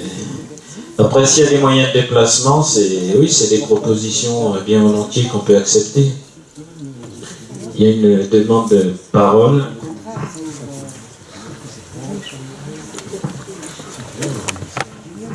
Donc moi, je suis Catherine Achery, je représente le Café Solidaire Le Tiboussa. On a été contacté fin août par le collectif Saint-Loire. Pour une famille qui n'avait pas aucun hébergement. Il faut savoir qu'à Saint-Lô, ils ont déjà déployé, ils ont un terrain où ils ont des tentes, donc il y a des gens qui résident sous tente, et ils n'ont plus de solution pour les personnes. Donc nous, au Café Solidaire le Tiboussa, on héberge une famille de 4 personnes depuis fin août. Voilà, donc on s'est occupé un petit peu de tout, sachant qu'en fait, ces gens-là sont gérés par le CADA de Saint-Lô, c'est-à-dire qu'ils ne sont pas gérés, ils sont hébergés sur Avranches, les enfants sont scolarisés au lycée Littré, mais tout est géré par le CADA par Mathilde, par France Terre d'Asile, voilà, ils sont domiciliés. Et malgré tout géré, c'est Mathilde qui les gère. Et puis donc les cours de français, c'est Itinérance par rapport aux parents, c'est Itinérance qui prend en charge. Et donc nous, on n'était pas sujet à prendre des familles au Tiboussa, donc il se trouve qu'on a des chambres au-dessus du café et qu'on s'est dit que c'était peut-être naturel qu'on puisse prendre des gens en charge. Mais bon, il faut savoir que ça nous emmène dans tout un tas de démarches du quotidien, le linge, la santé, la banque alimentaire, enfin voilà, il y a tout un tas de choses qui font que... Mais à côté de ça, c'est tellement riche la rencontre, en fait, c'est une famille ouïghour, hein, donc les gens sont du Kyrgyzstan, et en fait, c'est vraiment, pour nous, c'est très riche, et c'est riche pour le Tiboussa, et pour les adhérents du Tiboussa. Sachant qu'on avait déjà d'autres gens de France Terre d'Asile, donc d'Avranches, qui fréquentent le Tiboussa, mais on les avait ils participaient au spectacle, ils participent à tout un tas d'activités au niveau du Tiboussa, mais on n'avait pas une famille jusqu'alors hébergée au Tiboussa. Voilà. Donc ça, c'est juste un témoignage que je voulais faire. Alors moi, j'ai envie d'ajouter une anecdote. Toutes les personnes qui arrivent à la maison, Donc ils viennent en pleine campagne, parce que je réside en pleine campagne, c'est un coin perdu. Et ils demandent, il y a l'électricité? Oui. Il y a de l'eau? Oui. Il y a l'eau chaude? Oui. Il y a Internet? Oui. Mais c'est comme en ville.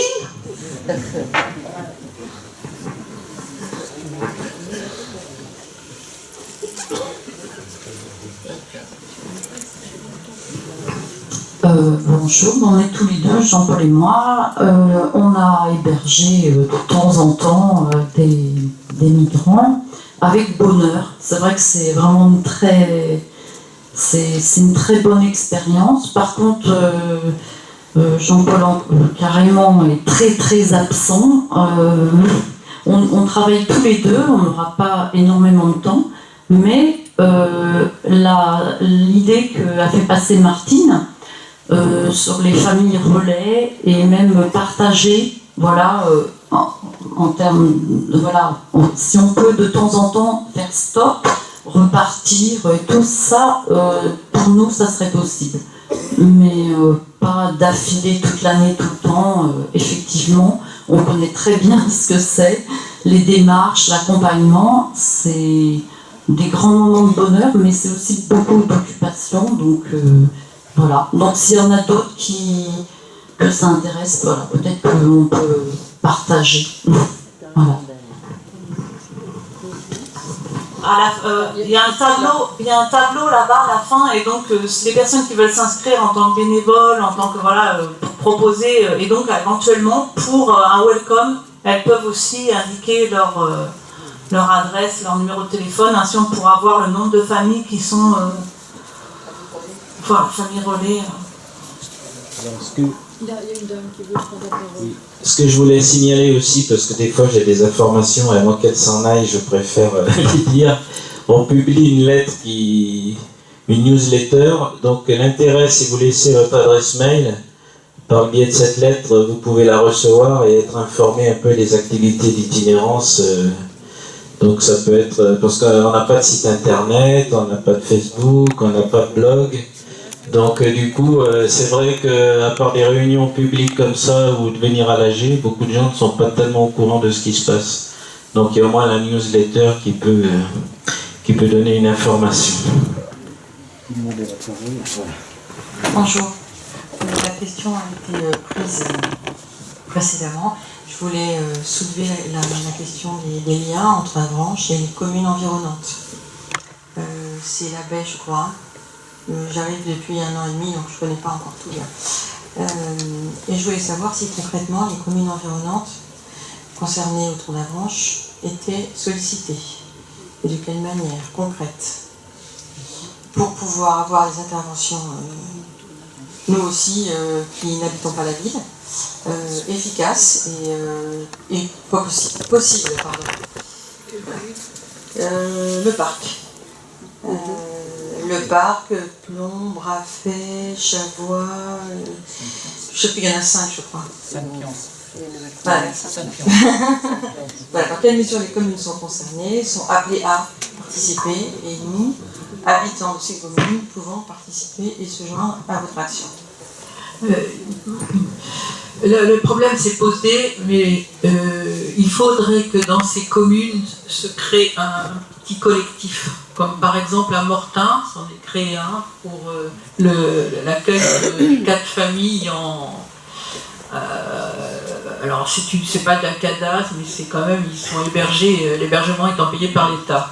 C'est, je sais pas, ça je crois ça s'appelle. Enfin, ils changent tous les jours, ils créent des nouveaux trucs. Donc il y a un accueil à Mortain, et il y a un petit collectif qui s'est créé. Nous pouvons, nous, être en lien avec le collectif de Mortain, c'est ce qui se passe actuellement. Je ne sais pas s'ils sont dans la salle, mais ils devaient venir. Non ? Il y a quelqu'un. Voilà, ben super.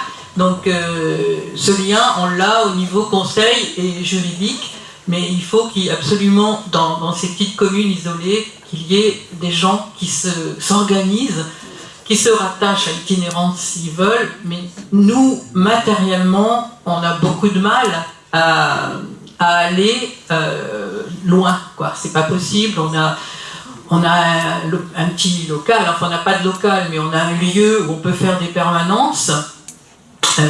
avec une photocopie, ce qui est vraiment indispensable parce que tout c'est le droit, je parle du conseil juridique, tout passe par l'écrit. Donc voilà, c'est vraiment l'indispensable. Après, on a un petit lieu pour faire l'espace Molière pour faire les cours de français. Maintenant, on a d'autres lieux, mais pas de photocopie dans ces lieux. Donc voilà, et on peut vraiment pas se déplacer, quoi. Mais si des gens se créent, un collectif se crée et se rattache à l'itinérance Sud-Manche ou au collectif 50, il n'y a aucun, voilà, on est tout à fait, c'est tout à fait possible. Je vous rappelle que le 30 octobre, nous avons 2 familles à loger là, et on n'en a pas, on n'a pas de solution. Hein.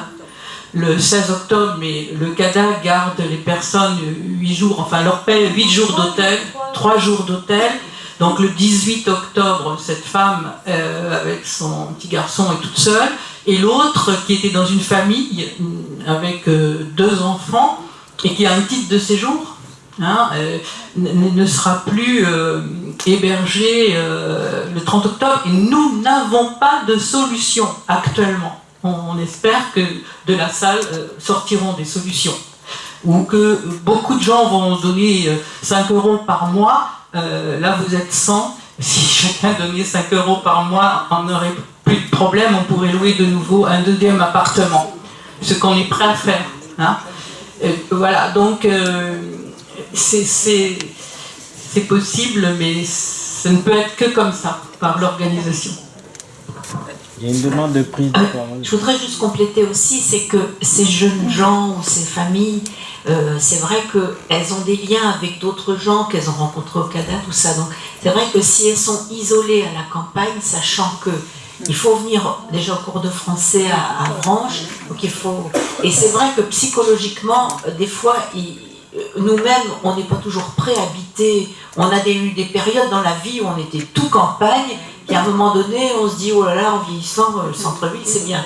Et bien, ils ont un peu cette démarche-là de se dire, là, ils sont coupés, ils sont trop tout seuls, j'ai envie de dire.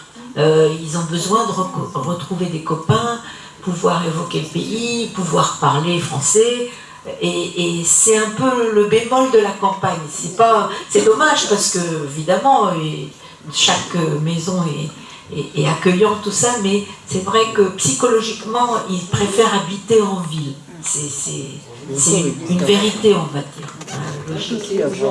Et puis l'autonomie d'aller se promener où on veut, voilà, ça va.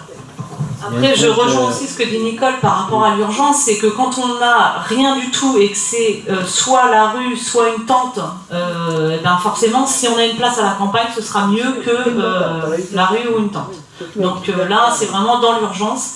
Ensuite, les familles qui viennent à la campagne, enfin, pour les célibataires, c'est peut-être plus compliqué, mais pour des familles qui sont ensemble, c'est pareil, elles sont moins isolées que si c'était une personne célibataire. Bonjour, donc je suis Madame Covin, je suis sage-femme à la PMI d'Avranches. Voilà, je suis un petit peu étonnée parce que je pensais pour cette maman-là qui a un titre de séjour, il n'y a pas de partenariat avec le CHRS. Parce que c'est tout frais. D'accord, parce qu'il me semblait quand même que le CHRS éventuellement pouvait intervenir sur les... Oui, il y a l'assistante sociale de cette personne fait actuellement des démarches et moi j'ai pas eu. La dernièrement, je n'ai pas eu. Le titre de séjour, il est tout frais, effectivement. Mais je crois que le CHRS, actuellement, il est déjà l'appartement, il y a un seul appartement, il est déjà occupé par une dame réfugiée qui vient en cours de français d'itinérance Sud-Manche. Et voilà, je ne suis pas sûre qu'il y ait de la place, mais l'assistante sociale fait des démarches. C'est très récent, hein, mais c'est elle qui va se trouver le 30 octobre dehors puisque son hébergeur ne peut plus la garder. Et il y a la Villa Myriam aussi qui peut aussi héberger si jamais elle veut rester sur... Alors la Villa Myriam héberge, effectivement, elle a hébergé 3 jours la famille qui se trouve actuellement à Vezin. À Saint-Lô, mais voilà, 3 jours, et après il a fallu trouver une solution. Elle ne voulait pas aller à la campagne, mais il n'y a pas eu de choix, quoi. Hein, donc le CHRS ne prend pas des femmes qui n'ont pas les papiers. Or là, nous avons des femmes qui sont en attente de régularisation et qui ont des droits. Et là, il y a un moment gris, quoi. Il y a 4 mois avant qu'elles aient le titre de séjour, alors qu'elles y ont droit. C'est comme voilà, nous-mêmes nous découvrons, hein, nous découvrons, voilà, nous voyons qu'il y a des solutions aussi, hein, que vis-à-vis que la préfecture de la Manche est loin d'être de la pire préfecture de France. Hein. Voilà, moi je suis à la Ligue des droits de l'homme, j'entends parler de tas de choses épouvantables. Bon, pour le moment, ils ont donné une obligation à quitter le territoire français. Malheureusement, la première famille qui est sortie du CADA, le préfet qui nous a reçus a dit qu'il en donnait peu, mais bon, voilà, de temps en temps il en donne. Et cette famille, pourtant, est en danger dans le pays où elle doit aller. On a fait tous les recours possibles, on les a tous perdus. Voilà, parce que, bon, enfin, on ne va pas faire d'analyse politique, mais il faut que quand même ça soit rentable et qu'on les expulse. Hein. Donc une fois qu'ils sont à la CNDA, l'objectif du gouvernement, c'est qu'ils s'en aillent. S'ils sont dégoûtés, il faut qu'ils partent. Voilà, et quand vous regardez de près leur vie, vous voyez bien qu'ils ne peuvent pas partir. Parce que s'ils ne sont pas rentrés dans les critères de la Convention de Genève, ils sont quand même en danger dans des pays où l'état de droit n'existe pas et où ils ont souvent des conflits familiaux, des conflits de clans et tout. Donc les Albanais actuellement sont refusés a priori. Le gouvernement a donné des instructions aux préfectures de ne plus héberger aucun demandeur d'asile albanais. Et kosovar. Pourtant, le Kosovo n'est pas un pays sûr dans la liste des pays sûrs. Donc voilà. Et quand on regarde de près la vie des Albanais, nous en avons eu, nous, en tant que mineurs, jeunes mineurs isolés étrangers, nous avons eu des garçons qui arrivent à 17 ans, 16 ans et demi, qui n'ont jamais été scolarisés parce que c'est impossible pour un garçon de sortir dans la rue. Voilà. Donc, comme pays sûr, chapeau. Donc, et quand on regarde dans le détail les raisons pour lesquelles ils sont en danger dans leur pays, je ne dis pas tous, je ne veux pas être bisounours, il y a des gens qui détournent l'asile, oui. Mais parfois, même ces gens-là ont des droits. Hein, ils ont été mal aiguillés, ils ont mal... Mais quand même, voilà, beaucoup... dès qu'on regarde un petit peu dans le détail, et nous avons même des preuves parfois qui arrivent, que s'ils retournent dans le pays, ils seront en prison, et c'est pas admis. Voilà. Donc c'est ça, s'il y a une obligation de quitter le territoire français, ça devient terrible pour régulariser la famille. Mais bon, nous avons bon espoir, nous avons appris, nous aussi, nous découvrons ces situations, et nous saurons sans doute mieux faire la prochaine fois que pour la première famille qui est sortie du CADA, qui est venue nous demander de l'aide, parce qu'ils ne nous demandent pas tous d'aide. Il y en a qui ont compris qu'à Paris, ils auront un hébergement. Voilà, donc ils sont bons. Oui, enfin, moi j'ai deux questions. Il y a 60 appartements de libre sur Avranches, Manche Habitat. Comment ça se passe? Parce que ça me paraît tellement incohérent qu'il y ait des gens qui soient dans la rue, qui n'aient pas de situation d'hébergement, et qu'à côté de ça, il y a 60 appartements qui soient vides. Et la deuxième question, enfin c'est plus une proposition, ce serait de savoir si on ne pourrait pas imaginer des tandems. Il y a des personnes âgées qui sont seules chez elles. Et nous, par exemple, dans le cadre des cafés mémoire, Jean qui est là, on a des personnes qui sont malades d'Alzheimer, par exemple, qui sont seules chez eux et qui viennent sur le café mémoire avec leur aide ménagère. Et on pourrait peut-être imaginer une possibilité de faire des tandems avec des jeunes, par exemple, qui pourraient aider ces personnes dans leur solitude, dans leur quotidien. C'est trop fort? Ouais.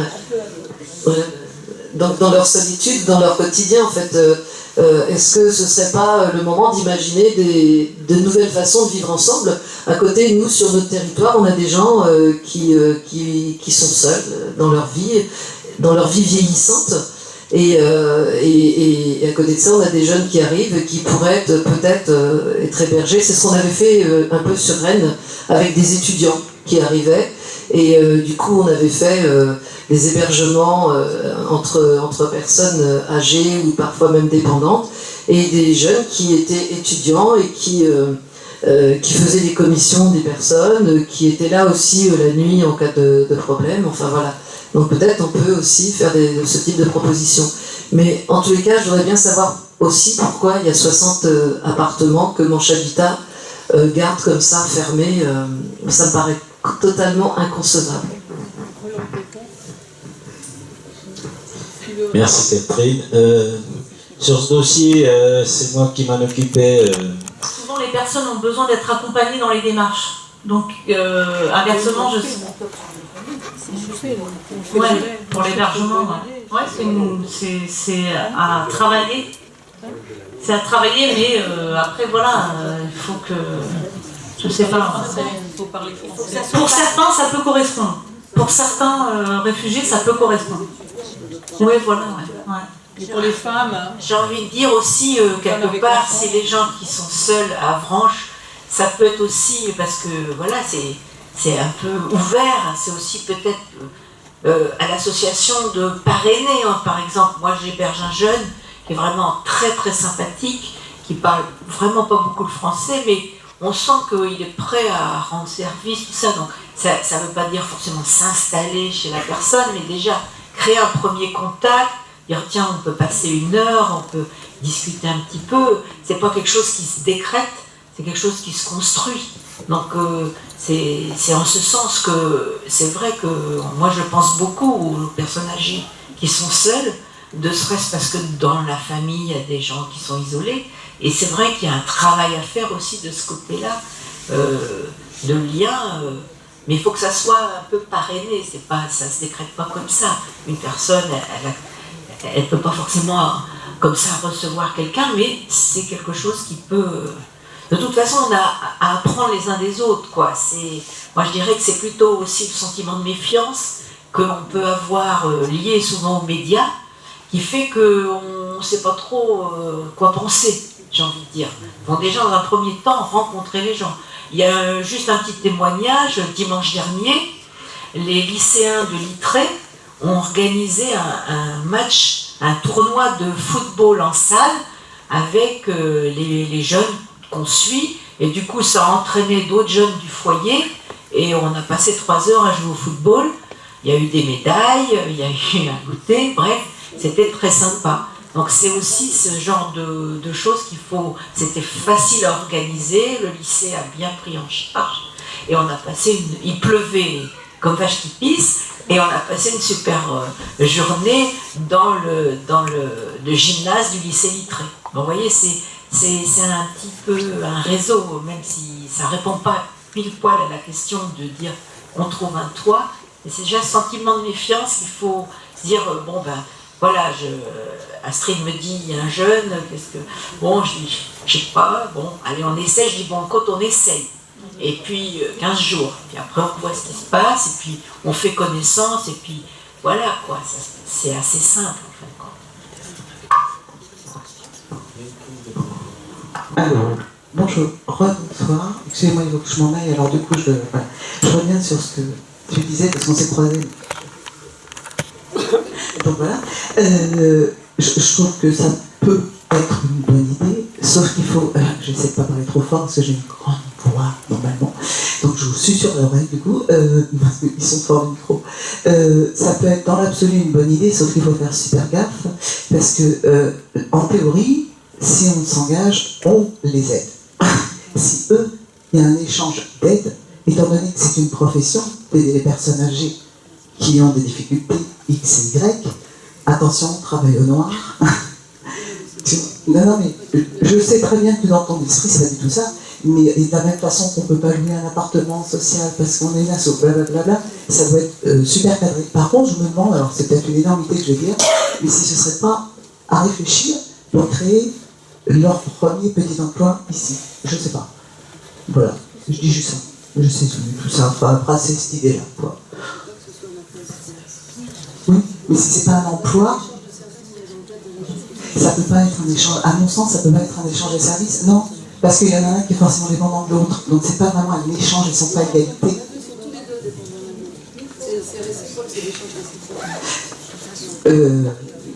Dans cette forme-là, je crois pas que juridiquement tout ça passe. Bon. En tout cas, merci, bonsoir, j'ai laissé mes coordonnées, à bientôt.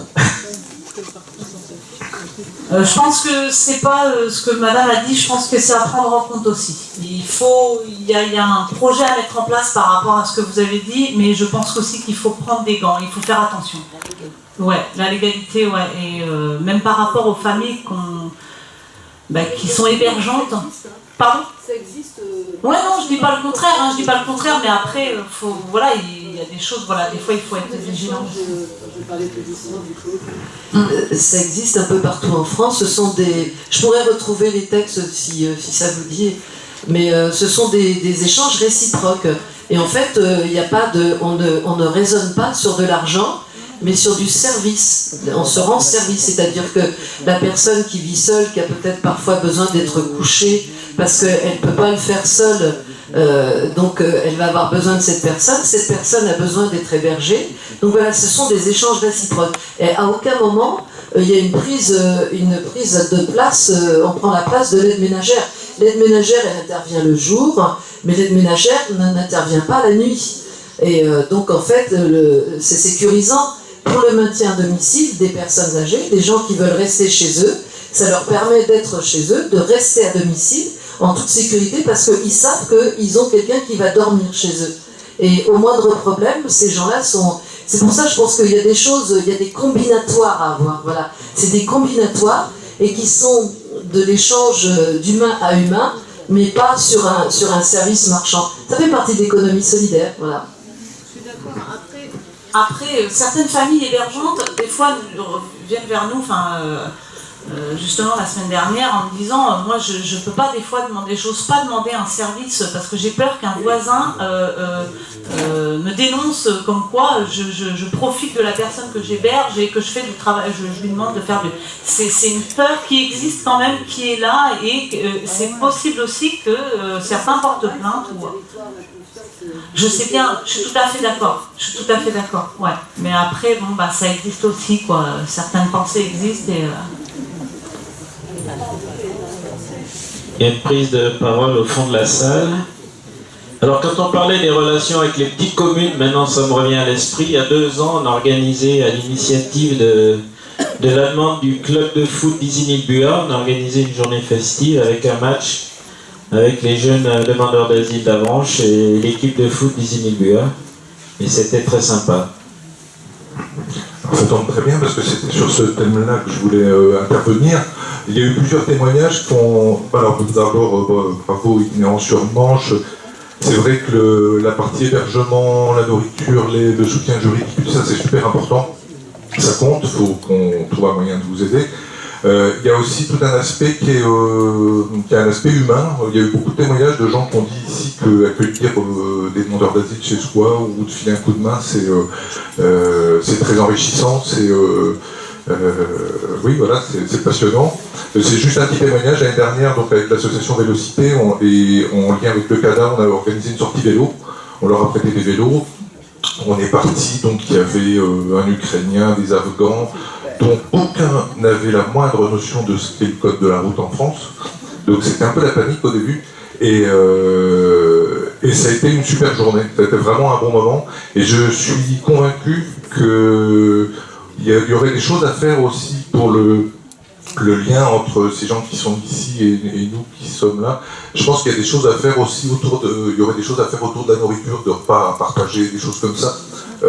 C'est vraiment quelque chose, au-delà des langues et des choses comme ça, la nourriture c'est quelque chose qu'on peut vraiment partager avec beaucoup de gens et apprendre beaucoup. Justement par rapport à cette sortie-là, je voudrais revenir un petit peu sur le CADA. Tout à l'heure j'ai évoqué le CADA, les sortants du CADA qui étaient rejetés par la CNDA. Bien évidemment je ne mets pas le CADA en cause et nous on voit les conséquences, voilà. Mais le CADA sur Avranches, pour l'évolution des mentalités, c'est extra, c'est génial, ça apporte que du positif. Et justement, le CADA met en place même par rapport à la nourriture, je sais que l'année dernière ils avaient fait quelque chose comme ça. Et des Afghans, voilà, des Afghans avaient fait des plats aussi. Au centre social aussi, il y a des ateliers de cuisine. Voilà, ouais, des ateliers de cuisine aussi au centre social. Donc après, éventuellement, c'est à voir aussi avec le CADA, parce qu'ils sont preneurs aussi de bénévoles et de gens avec des idées comme ça et qui peuvent éventuellement voilà, intervenir. Je sais que le CADA est demandeur aussi. Je vais témoigner par rapport au lycée Marlan que j'ai beaucoup fréquenté avec les jeunes, des jeunes. Et il y a eu un diaporama notamment sur l'Afghanistan. Et c'est un pays qu'on ne connaît absolument pas, dont on ne parle que de la guerre. Et on s'est aperçu que c'est un pays mais absolument fabuleux au niveau des paysages. Et donc ces deux jeunes qu'on présentait. Et le directeur du lycée Marlan est quelqu'un de très ouvert. Et il a fait dans son restaurant d'application des repas pour tous les gens qui veulent manger au restaurant d'application. Et le thème c'était partir.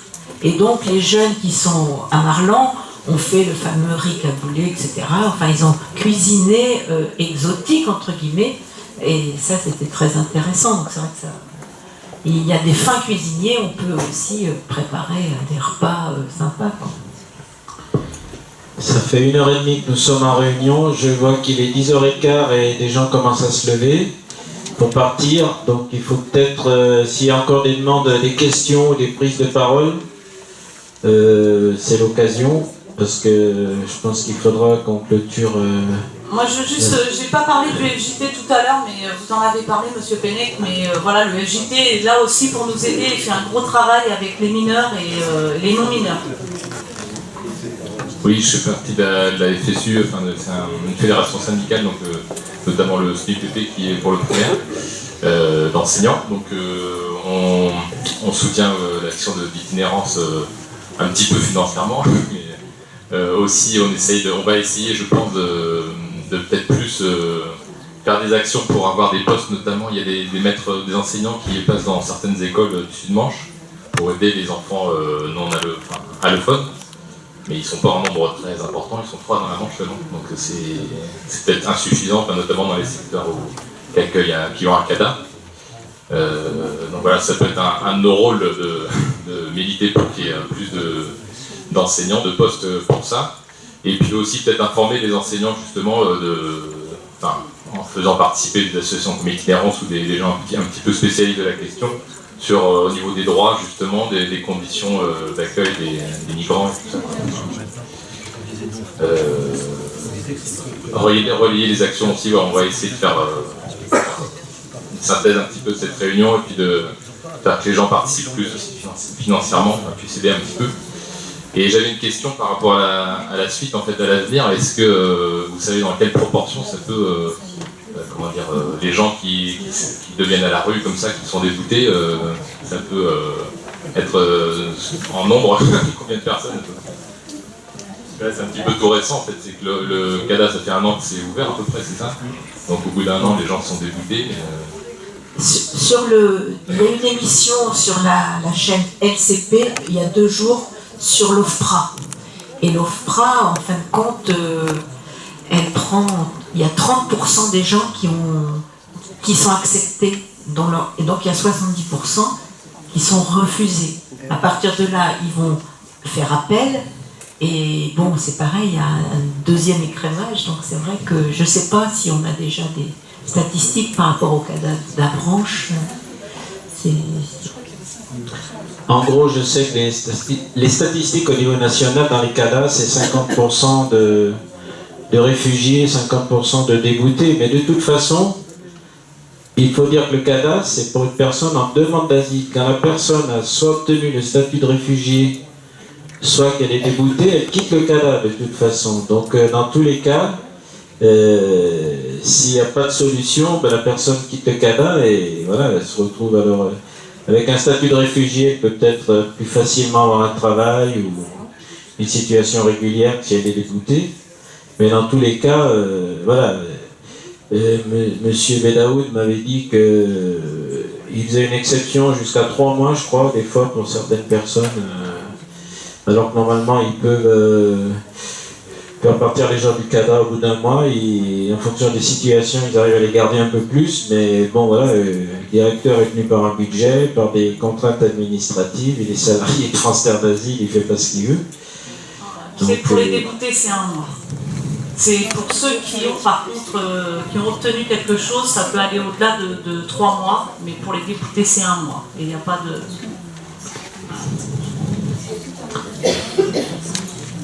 Bonsoir, donc moi je voulais savoir éventuellement, il y a des maisons sur Avranches et proches d'Avranches qui sont inoccupées depuis des années, qui appartiennent à l'État ou à des organismes tels que l'EDF.